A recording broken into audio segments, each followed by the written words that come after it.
Hey, what's going on, everybody? This is your host, Rocco, and today we're going to be doing episode 6 of my Genesis retrospective series. And if you've been tuning in so far, thanks so much for watching.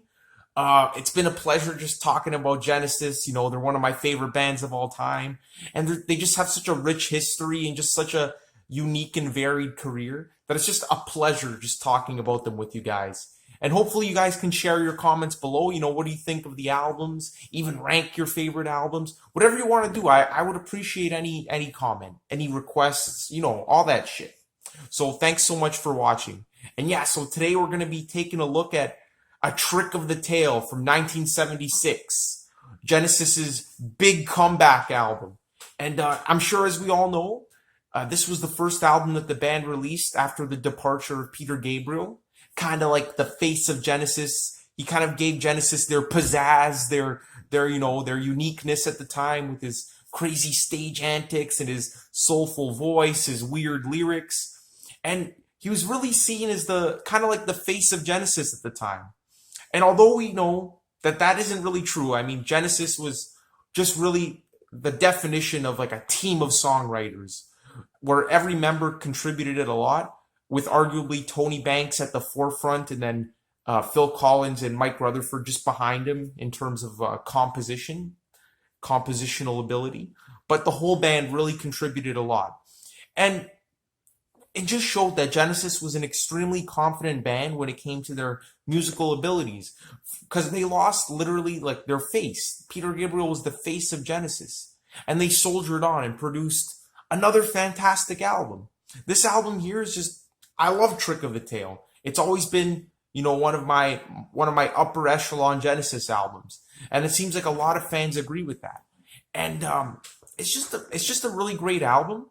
The one thing about this album that I'll get into when we get more into the review is that this really does feel like the first Genesis album where they aren't really progressing their sound, and not in the sense of improving their sound, but in the sense of, you know, doing something different. Because up to this point, every Genesis album had a distinct flavor, a distinct atmosphere. I mean, if you listen to Selling England by the Pound, and then the album that came out after that, The Lamb Lies Down on Broadway, it's hard to imagine it's even the same band because they're just so varied. But this one here is the first album where you really see, like, okay, they picked a little bit from this album and a little bit from that album, and they're kind of just doing what they do best, kind of like going through the motions. And there's nothing wrong with that because the results are fantastic. And they wouldn't just keep repeating this formula year after year. But it really does feel derivative of the other Genesis albums. And that could be for a lot of reasons. What I think it was that they had lost Peter Gabriel, and you know, Tony Banks was really the only one that was coming in with completed songs into the sessions. And I guess at the time he was, you know, the other band members were busy with like solo projects, and they had just finished touring The Lamb Lies Down on Broadway. So they didn't really have time to like develop a unique concept for the album. So it really just feels like a collection of songs. And if I had to compare it to another album, I'd probably say structurally it's similar to Selling England by the Pound. And I'll get into the specifics after. But it does have a lot of elements from Selling England by the Pound. And I think a lot of fans that were into that era of Genesis and then were kind of taken aback by the abrasiveness and the darkness and the surrealism of The Lamb were really happy with this album, that Genesis were kind of harkening back to that time. And again, I do love this album. It is a classic, but we really do see Genesis starting to, you know, not really like push the boundaries. And I really do think that that had something to do with Peter Gabriel leaving the band, as we'll get into. But yeah, great album. And interestingly enough, I feel like the status of this album has really grown over the past few years. I mean, I've been listening to Genesis for about 9 to 10 years now, since I was about 13, 14 years old. And at the time, a lot of the reviews and videos on YouTube about this album there was really consensus that it is a great Genesis album, but it's just below the Peter Gabriel era. I mean, like Trespass to The Lamb Lies Down on Broadway, it was held up on a pedestal. Like, these are the 5 Genesis albums. These are the ones you got to get into. And then Trick of the Tail, Wind and Wuthering, and Duke were kind of like the second tier albums. But I've really noticed a shift that this album nowadays is considered a tier one album. Like a lot of the new reviews and a lot of the new rankings I've been seeing these past few years are putting this way up there with Selling England by the Pound and The Lamb and things like that. And I kind of disagree. Like I do think it is a little bit worse than those albums, albeit fantastic. But yeah, it seems like a lot of people are revisiting the album, giving it another chance, kind of looking at it through the lens of, like, okay, we don't have Peter Gabriel, but let's just look at this as a fresh Genesis album. And I think that, again, progressive rock is just gaining a lot of momentum this past decade. It seems like a lot of the bands these days are incorporating like progressive elements, which I'm very happy about. And I think it's getting a lot more people into Genesis, and a lot of new fans are kind of looking at this album with a fresh pair of eyes, and kind of, they don't have a chip on their shoulder that Peter Gabriel left the band. So I really think that's the reason that this album's kind of rising in prominence. And it's pretty cool, I think that's awesome. Maybe Wind and Wuthering will also gain popularity. That would be pretty cool, because that's still a pretty, under the radar Genesis album. But we'll talk about that after. So yeah, so let's get started. Let's delve into the history behind the album. So where do we start? So as I mentioned, Peter Gabriel, he left the band. He was having some personal issues with his family, some tensions in the band. The band was kind of annoyed that he was seen as the main member with all his like stage antics, and he seemed to be getting a lot of the attention. And there was just a lot of tension with the Lamb Lies Down on Broadway sessions. But ultimately, Peter Gabriel had a lot of interests. He was really interested in film scores and things like that. And he wanted to just gain control of his career more. Like he wanted to really like take control of his life. He wanted to know what he would be doing a year from now. So he left the band. And at first the band was it was pretty hard for them. They didn't know what they were going to do in the future, because Peter Gabriel was a really important member of the band. Maybe not in the writing department, but he did write a lot of songs, but he was more of like, he gave the band this unique sound, this unique, quirky, surreal atmosphere. His lyrics were just fantastical. They were dark, they were mysterious, and they gave Genesis this aura. All right, so now he's leaving the band, and really you're just left with like the main compositional masters, being Tony Banks, Phil Collins, and Mike Rutherford, and a little bit of Steve Hackett, but he was mostly just adding his guitar parts to songs to accentuate them. But yeah, so you lost like a big part of the soul of Genesis, and the band was kind of worried how they would be perceived by audiences without like Peter Gabriel at the forefront. Now, the funny thing was, they actually didn't care too much about losing Peter Gabriel. They were more worried about like how their image would be effective, and like if the band could feasibly still maintain that audience, because they really didn't care much for like the lyrics and vocals of Peter Gabriel. I mean, it was Phil Collins himself who said, "Let's just carry on as an instrumental four-piece." Like he was totally fine with just letting their instrumental mastery shine without any lyrics or vocals. And that's gonna sound pretty bad, because it makes it look like Phil Collins didn't like Peter Gabriel. In reality, they were like the best of friends, but he really thought that like a lot of the Peter Gabriel vocals and lyrics were kind of getting in the way of the music. And Phil Collins at the time was definitely a musician's musician. I mean, he was into jazz. He had just done his Brand X jazz fusion album with no lyrics. It was just a completely instrumental album. And that's just how they were back then. Like, they thought they were confident in their musical abilities. And Phil Collins was definitely fine with just continuing as an instrumental four-piece. The rest of the band, they actually considered it, but then they thought about it and they said, nah, you know what? Like, it would kind of be boring for the listener if it was just a complete instrumental showcase.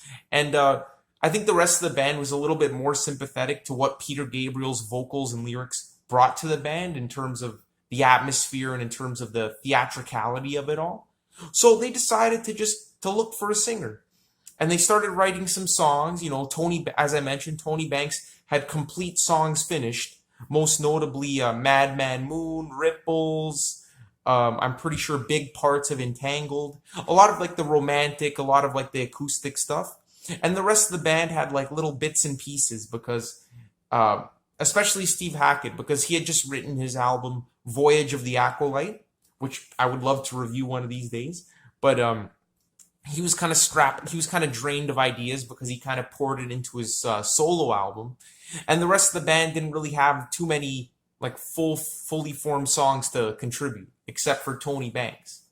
So Tony Banks had these songs, and he thought a lot of them would be great for Phil Collins's vocal range, because in the past Phil Collins had provided, as we know, fantastic backing vocals, and he really shined with like the soft acoustic numbers. And Tony Banks had actually written Ripples and Madman Moon with Phil Collins in mind, but by no means was he expecting Phil Collins to be the lead singer of the band. Like they were actively looking for a lead singer at this point. Like they had listened to about 400 samples of singers, and it's hilarious because they couldn't find, out of those 400 singers, they couldn't even find one person that was suitable, which is just a testament to Peter Gabriel's uniqueness, because they just found all the singers like bland and boring and, you know, not really up to scratch. So what do they do? So they found the closest singer, and they invited him to rehearse some of the songs they were writing. And one of them was the song Squonk. And Squonk is a pretty heavy hitting Genesis song, and they knew that Phil Collins wouldn't be able to sing that track.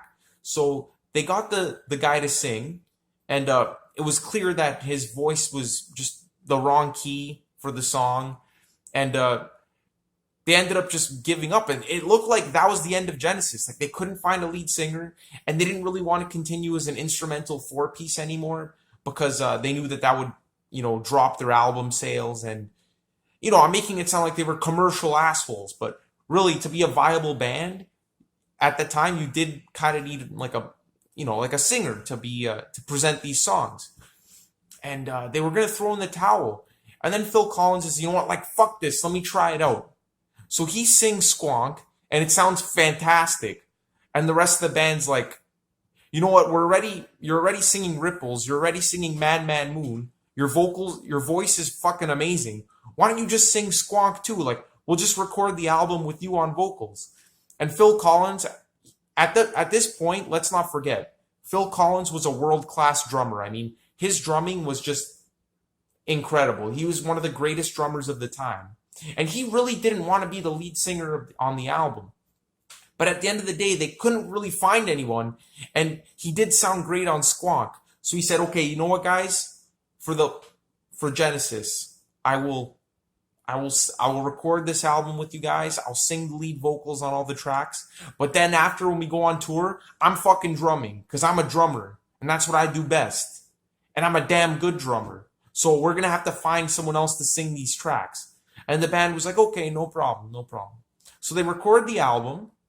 The majority of it was already written because of Tony Banks, but the songs they did write specifically for the album as like a fresh, like, basically what I'm saying is the songs that they wrote that weren't already preformed had a lot of like jazz fusion elements and some really cool stuff. So anyway, we'll talk about that after. So they record the album, they released the album, and it was a great success. I mean, fans embraced it with open arms, which was amazing because they were really worried that this album might not go down well without Peter Gabriel. But on the contrary, I mean, it went to number 3 on the UK charts, and it was just a really successful album.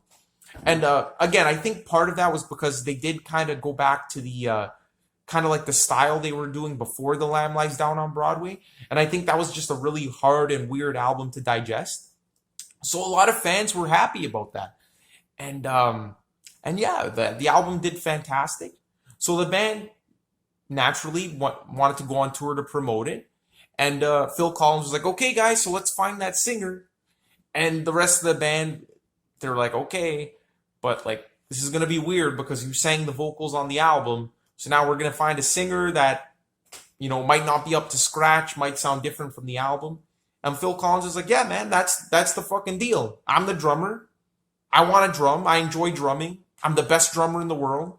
So let's find a singer. So they went out, and it was just a repeat process of what they had done in the writing sessions. I mean, they could not find anyone. And at the end of the day, they just realized that they were just treading old water, like they were just repeating what they had just done. So Phil Collins reluctantly agreed to become the lead singer of Genesis. And here's the big misconception. Well, I think nowadays we all understand that Phil Collins didn't really want to be the singer. He just kind of got sucked into the role because he had a great voice and like they couldn't find anyone else. And it's totally understandable because he does have a similar tone to his voice, a similar kind of style to Peter Gabriel. Definitely a little bit upper register, a little bit more high pitched, and not as soulful, not as quirky as Peter Gabriel. But nonetheless, he's the closest damn singer you can get to Peter Gabriel. So I think they were really excited about that because, he could easily sing the old songs like Supper's Ready, The Musical Box. And, fans love that because when you listen to it, there really isn't too much of a vocal difference. So, it was great. And they got Phil Collins picked Bill Bruford to play drums on the tour. And we all know how fantastic Bill Bruford is, one of the greatest progressive rock drummers of all time. So yeah, if anyone was going to be replacing Phil Collins, Bill Bruford would definitely be the guy. And here's the thing, Phil Collins, he was up front, he was the front man, but during the long instrumental stretches, he would go behind the drum kit. And that's just a testament to how much Phil Collins loved drumming. I mean, at that point, it was his craft, it was his obsession. And for him to sacrifice all that, to stand up in the front of the stage and act as their lead singer, just took a lot of balls, and most of all, just took a lot of courage. Because imagine now, like you're like regarded one of the greatest drummers in the world, and now you have to sing. It's like imagine if Phil Collins left Genesis and Peter Gabriel had to go behind the drum kit. That would be fucking ridiculous. So I really think Phil Collins deserves a lot more respect, a lot more praise for making that change, rather than like all the derision and all the people saying, oh, he wanted to replace Peter Gabriel, make it a pop band and all that, which is just, I'm sure we all know at this point, is totally bullshit. So I'm not even going to like delve into that very much in this video. But yeah, so Phil Collins really, really kept Genesis going. And I think without him making that change, Genesis would have probably died out. So thank you, Phil Collins, for saving Genesis. And yeah, the tour went down amazing. It actually raised their profile in America because a lot of people were kind of turned off by the image of Peter Gabriel at the time with his like weird, theatrics and everything. And a lot of people didn't really see that as like the cool thing to be doing with rock music. But Phil Collins, on the other hand, he was just a funny guy. He built a really cool rapport with the audience. And he didn't really even attempt to do any of that theatrical stuff. So a lot more people looked at Genesis as like, less of this artsy fartsy band and more of like a rock band like everyone else. So a lot more people were giving them a chance in the US. And again, this tour really raised their profile. So it was a really successful tour.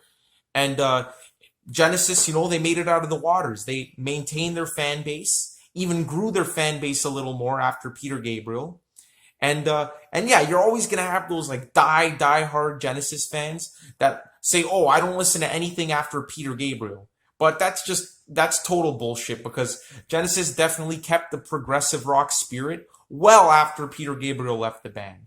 Sure, like they did lose a big part of their spirit and they were never quite as good in my opinion, but they still made some damn amazing albums, well above the average quality of an album at the time. So it was amazing how they soldiered on, and this really was a huge turning point for Genesis and a make or break period in their history.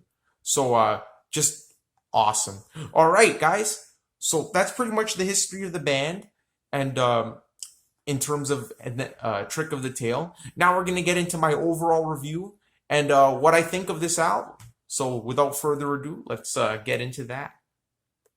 All right, so this is going to be an interesting album to review because as I mentioned before, this album is really derivative of a lot of like the previous Genesis works and doesn't really progress the band forward. So you get a little bit of elements from this album, a little bit of elements from that album, and it just makes for a kind of diverse listen. I mean, you get a little bit of each aspect of Genesis. But one thing that we have to address off the bat is the romanticism of this album.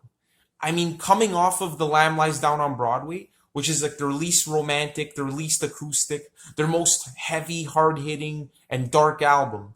This album is going to come as a shock because there is a lot of romanticism on here. And that's due to the fact that Tony Banks really like took the band by the balls and acted as the leader in this kind of transitional period. And we all know Tony Banks. He loves the classical acoustic piano sections. He loves airy, fairy lyrics. He's a romantic at heart. And he really loves stretching out the instrumental sections. So a large chunk of this album is very light, very airy, very classical inspired acoustic songs. So, as I mentioned, harkening back to, the earlier stuff like some stuff on Trespass, and a lot of the stuff on Selling England by the Pound. But then again, that had the harder edge of Peter Gabriel's lyrics with the social commentary and everything, giving it more of like a more harsher feel to it. But this one, it's much lighter. But then on the other hand, you got a lot of the contributions from Phil Collins and Steve Hackett, who are still into all this jazz fusion stuff. So you get songs like Squonk, you get songs like Dance on a Volcano, Los Endos, which kind of bring that element in from Genesis. So that's why I really think it's the most similar album to Selling England by the Pound. But here's the main difference. I already mentioned Peter Gabriel's lyrics. But in Selling England by the Pound, they perfectly meld those jazz fusion elements with those acoustic classical sections in the same song. But here it's kind of separated.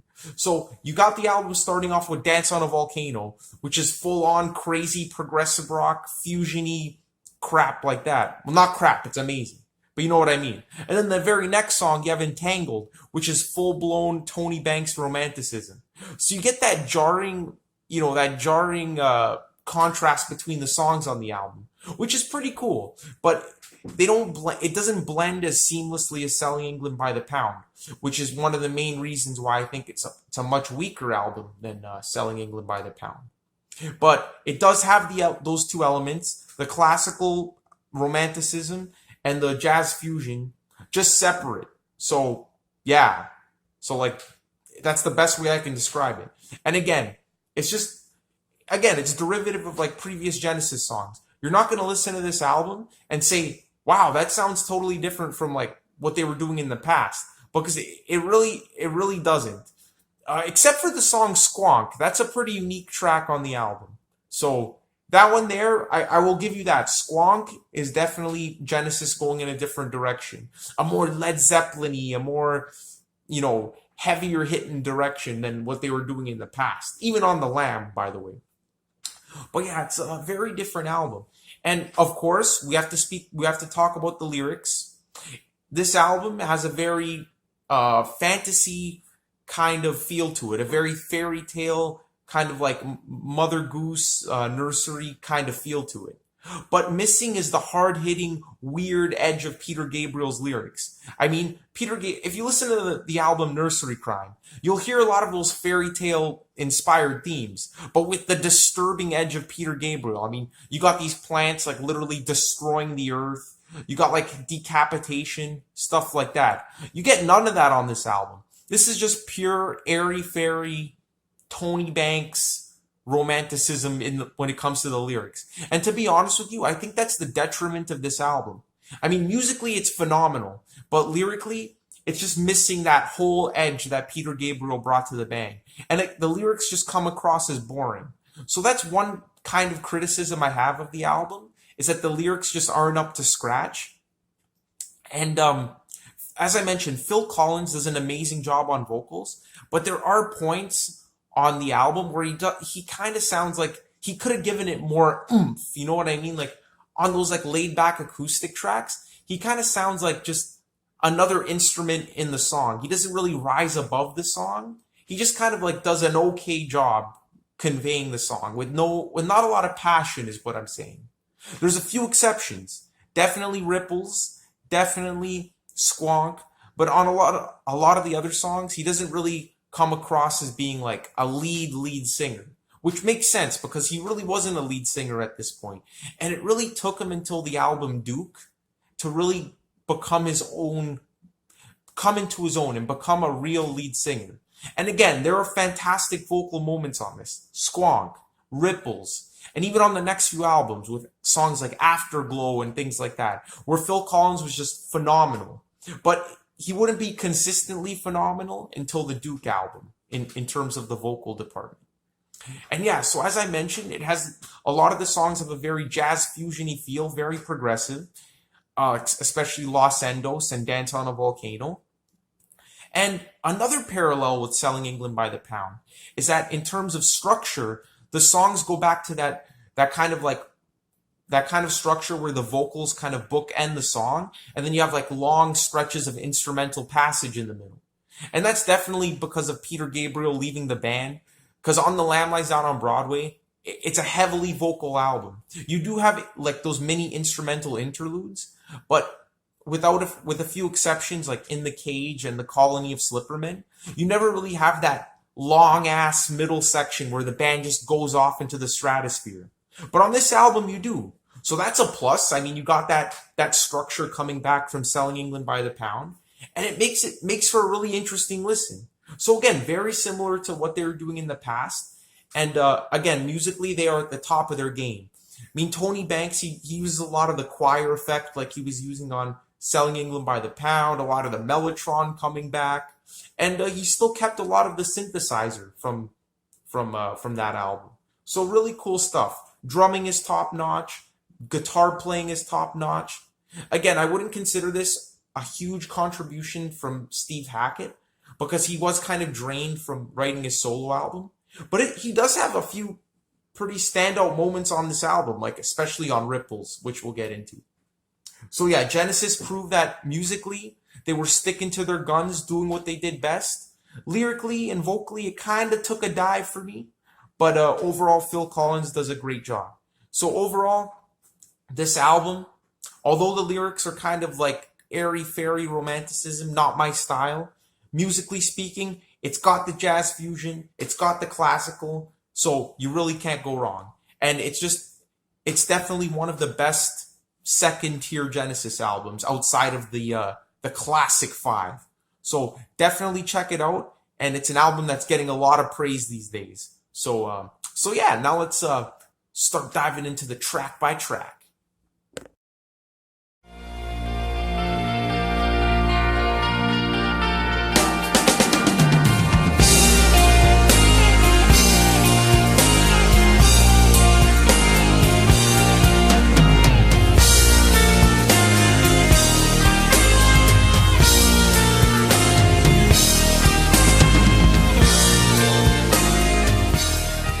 Oh, track one, Dance on a Volcano. This song means a lot to me. This is an all-time favorite Genesis song of mine.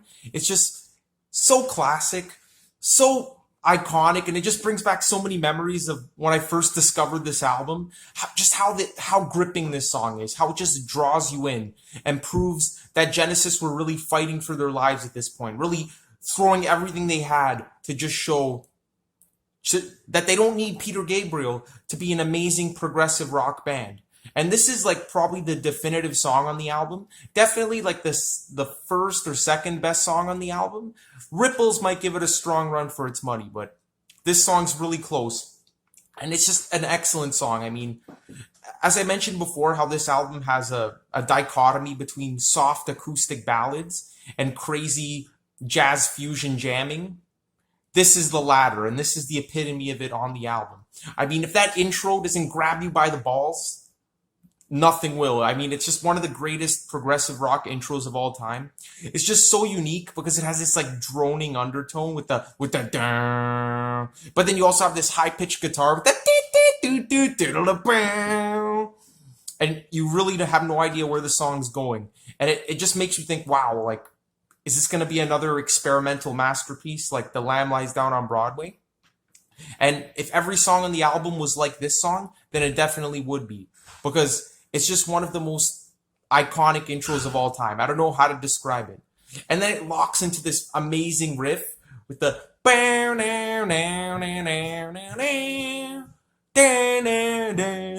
it's just such a feel-good riff. And I mean, coming out of that crazy intro, it's kind of like chaos transforming into something like something with a body, something with form. And I just love that. It's just one of the greatest riffs. And Steve Hackett's just whipping out all these weird guitar tones, and he's come a long way from just like finger tapping and playing like violin style guitar, like he was doing on Nursery Crime. I mean, he's incorporating all kinds of weird sounds and things into his guitar playing, and I really can't describe it. You just gotta listen to it. And then all of a sudden, Phil Collins comes in, and his voice is very frantic, very energetic. But ironically, I find the vocals to be the weak point of the song because, sorry, I'll get to the irony soon, but I really think like the vocals are a little bit too condensed, too crowded, and like don't really lock in with the music as well as I'd like. And it's just a very minor criticism, but it's the only thing that I have wrong with the song. And I gotta be specific. I'm talking about the vocals on the verses, not later in the song, because Phil Collins really shines on some parts like later on Dance on a Volcano. It's just the verses, the Holy Mother of God, you got to go faster than that. I don't know. Leave a comment whether you agree or disagree. But it's just, I don't know. I always found that to be like the weak point of the song. And the reason I think it's ironic is because it seems like Phil Collins always used to complain when Peter Gabriel's vocals would kind of overcrowd the song and not really gel too well with the music. But he's doing the same thing on Dance with the Volcano. So I don't understand. Like, I don't know. I just found that a little bit hypocritical, but that's just me. So leave a comment below if you agree with that. But anyway, moving on. The rest of the song is just incredible. I mean, the vocal performance is really good. When he sings spills out over the land, and yeah, like they get into some crazy rhythmic stuff with that fancy groove where Phil Collins is singing crosses are green and crosses are blue, and in the background you got the doom doom doom doom doom. It's just some crazy stuff. And my favorite part of the song, other than the intro, is at around the 4.5 minute mark. The band just goes into this crazy swirling keyboard jazz fusion section. And you could really see that this is where Phil Collins was bringing in his Brand X stuff into Genesis. And it's amazing. It's just the epitome of their jazz fusion stuff, along with Dancing with the Moonlit Night. And just a really cool section. Right when you think it winds down, it builds up again, and it's even more frantic, even more insane than earlier on in the song. So really cool way to end the track. Again, this is really the closest you're going to get to anything like like the Colony of Slippermen or anything like that or Riding the Scree from The Lamb Lies Down on Broadway. From here on out, they don't really like hit this experimental high point on the album, but they definitely do on Dance on a Volcano. So yeah, it's just this song really blew my mind when I first heard it. Over the years, it's kind of like fallen down my rankings a little bit, but it's still way high up there, maybe in the top 30 or top like 25 even. So yeah, I'm going to give this track a strong 9.5 out of 10. Definitely like the highlight of the album, if not one of the highlights. So yeah.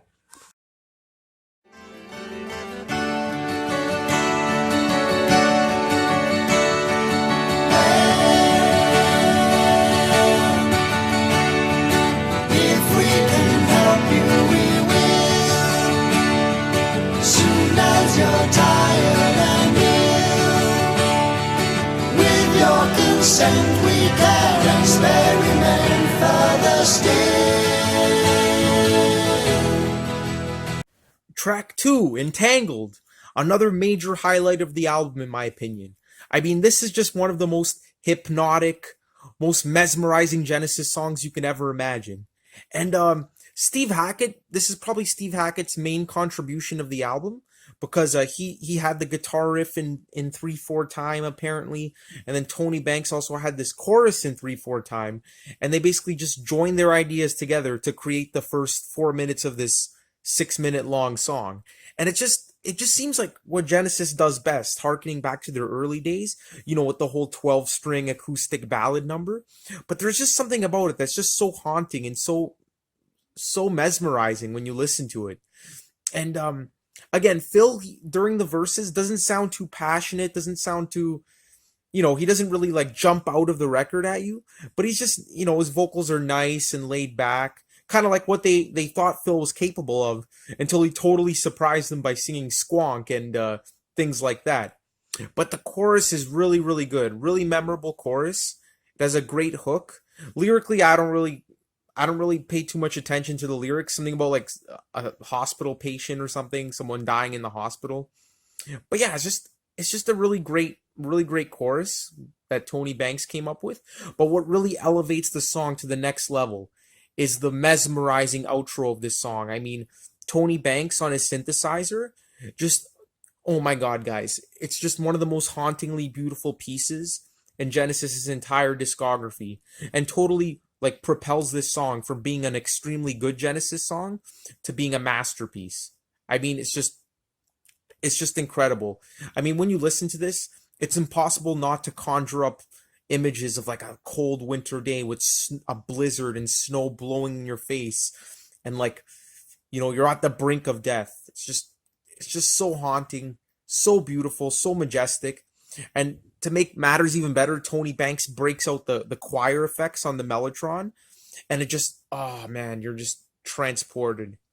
And this song here might take a while to get into it first, because I remember when I first heard it, it didn't immediately jump out at me, and I thought the outro just dragged too long. But that's the point. It's supposed to be atmospheric like that. So just definitely a big moment on the album. The last 2 minutes of this track. Don't sleep on the last 2 minutes because they're incredible.